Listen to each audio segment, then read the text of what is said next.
하루 한 절 시편 64편 10절 의인은 여호와로 말미암아 즐거워하며 그에게 피하리니 마음이 정직한 자는 다 자랑하리로다.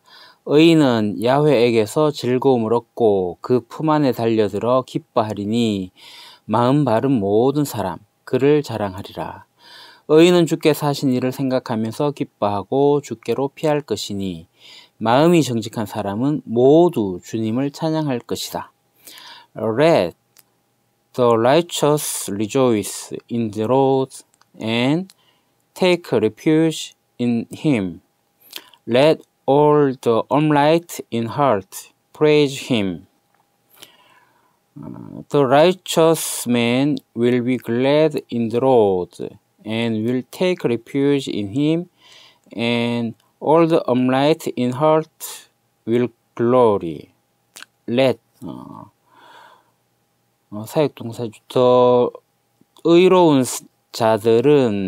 자는 리조에서 기뻐하라 in the Lord 주님 안에서. 그리고 take refuge 피난하라 in him 그의 안으로. Let all the upright 정직한 자 모든 정직한 자는 in heart praise in 마음의 모든 정직한 자는 그를 찬양하라. let 사용하고 있습니다.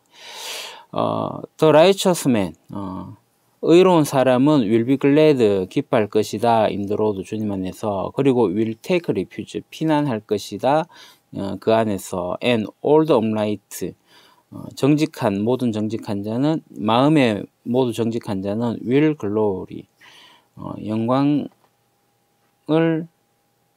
영화로울 것이다.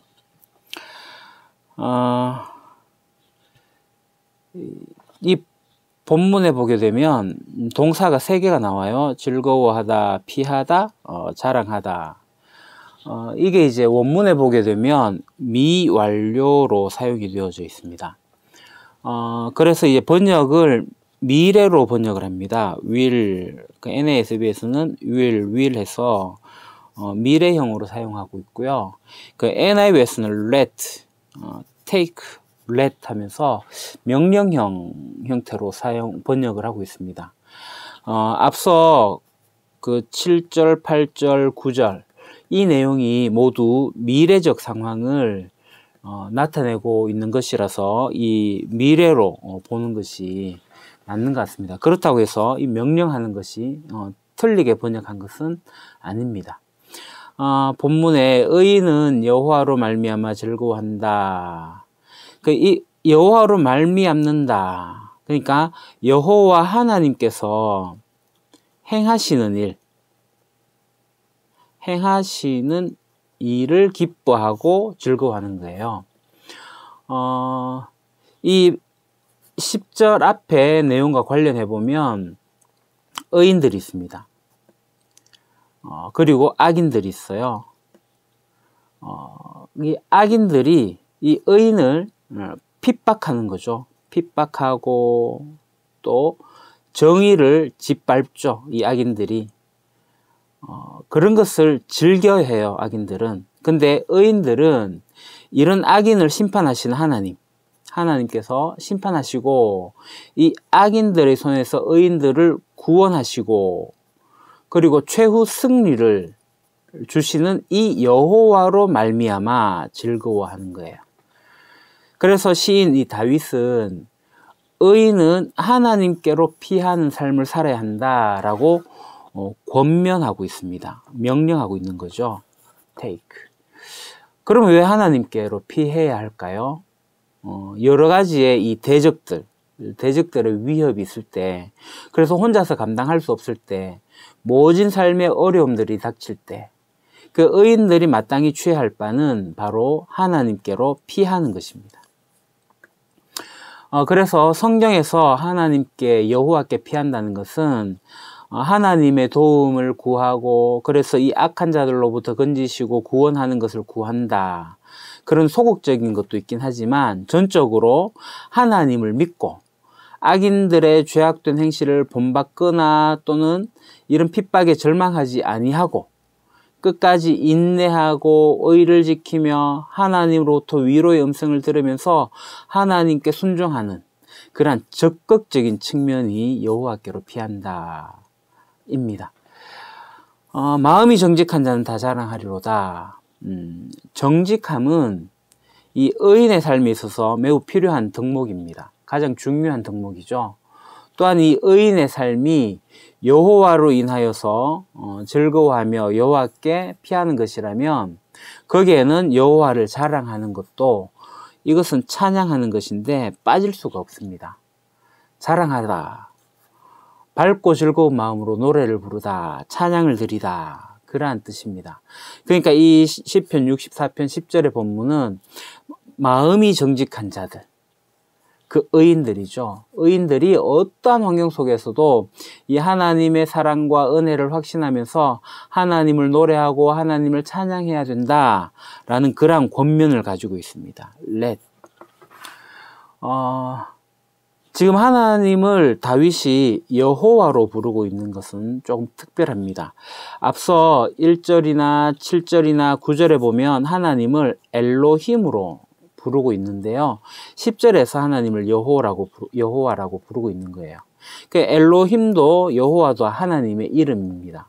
그 엘로힘은 주로 천지를 창조하신 하나님의 전능하심을 나타낼 때 사용이 되어져요. 그래서 다윗이 1절, 7절, 9절에 하나님을 엘로힘으로 부른 것은 이 대적들의 그 득세함이 있어가지고 절체절명의 위기에 처해 있기 때문에 이 대적들을 물리치실 하나님이 엘로힘 하나님, 전능하신 하나님이다. 그래서 엘로힘으로 불렀고, 그럼 이 10절에서는 이 여호와 하나님은 어떤 분이시냐면 언약을 맺으시고 언약을 지키시는 그 하나님의 면모를 나타내기 위해서 이 여호와를 사용한 거죠.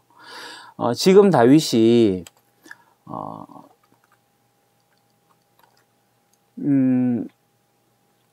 당신이 의롭다고 여기시는 당신의 백성을 사랑하고 지키는 분이 바로 하나님이시다. 특별히 하나님은 다윗과 언약을 맺으시지 않습니까?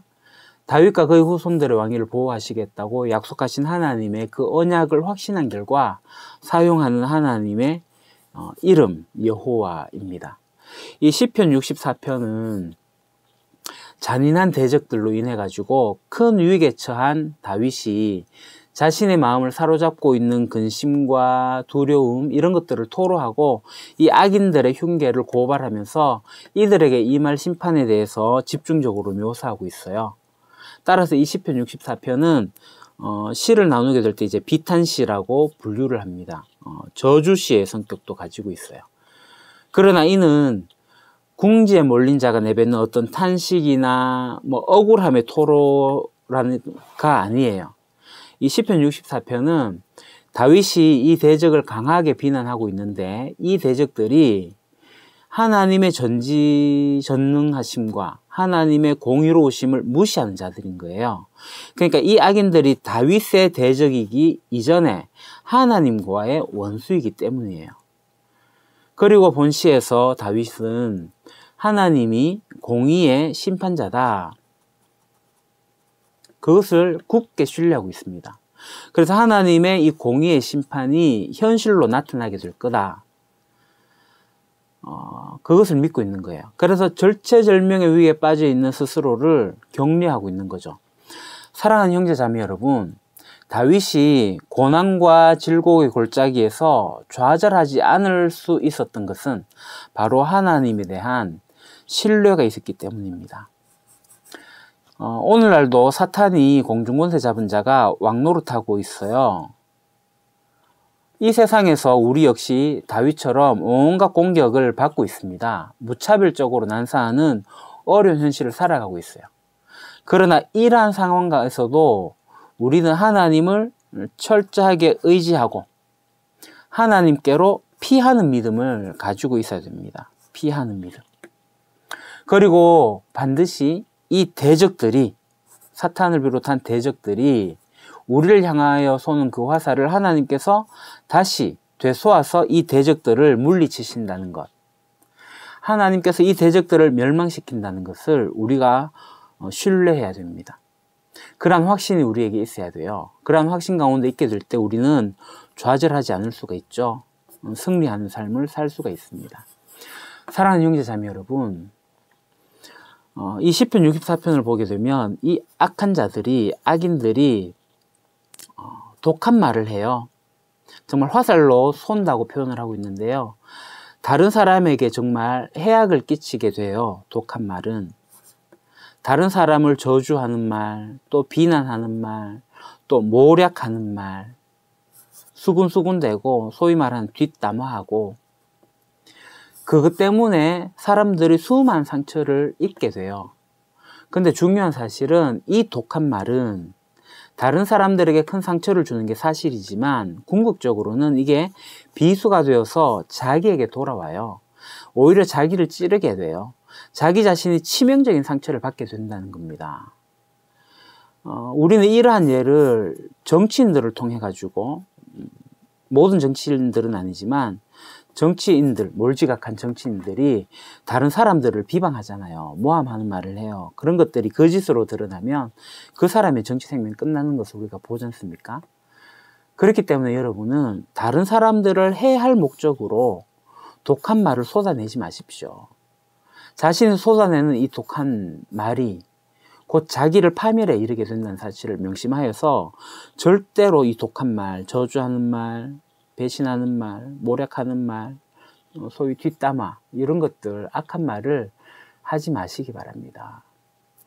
오히려 여러분은 다른 사람들을 축복하는 말, 격려하고 위로하는 말, 이런 말들을 하기에 힘쓰시기 바랍니다. 다른 사람들을 축복하는 말은 그 사람이 받기에 합당하면 그 사람에게 유익할 것이고, 그 사람이 받기에 합당하지 않으면 여러분들이 빈 그 축복이 여러분들에게 되돌아와요. 이것이 하나님께서 정한 말의 원리입니다.